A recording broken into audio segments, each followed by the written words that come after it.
Alright, I got a fun one for you. I can barely see. Hold on. Alright, so years ago, I'm 38 now, so this was about 21, 22. I had moved to a different state. I had moved to the South in Alabama, and I ended up in this town where a dog ran for mayor and had won. Look it up. Willie Bean, rest in peace.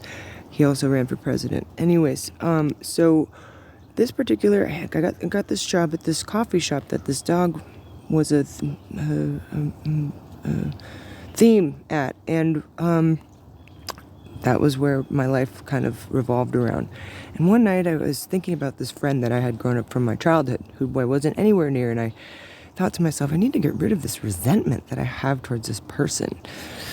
And I thought out loud, I'm going to paint something. I'm going to paint a picture, and maybe it will get the feeling. And years later, I actually realized I didn't really resent this person. I actually loved them a lot, and I didn't really know what to do about it. But I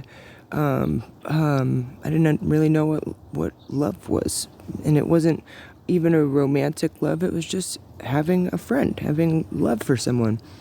And so I didn't end up painting a picture that night, but I had a dream.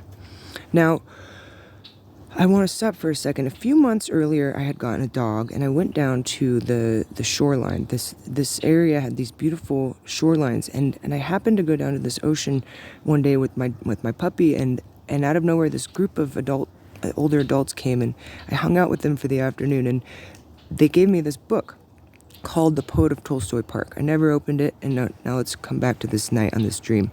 I'm in this dream, and I'm all of a sudden in my parents' old basement, okay?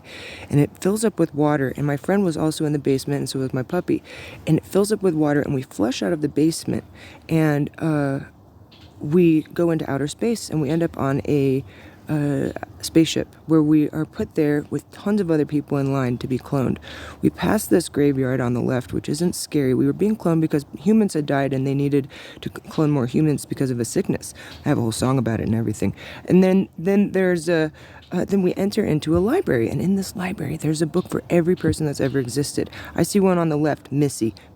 I was so excited, and then I kept going, and then I seen this book that said a bouncy book, a red bouncy book, and it said Tolstoy on it, and I realized, oh my God, I can get a book on Khalil Gibran. And right when I thought that, I got a phone call, and I woke up.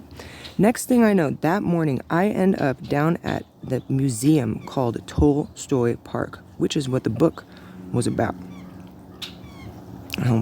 It keeps going.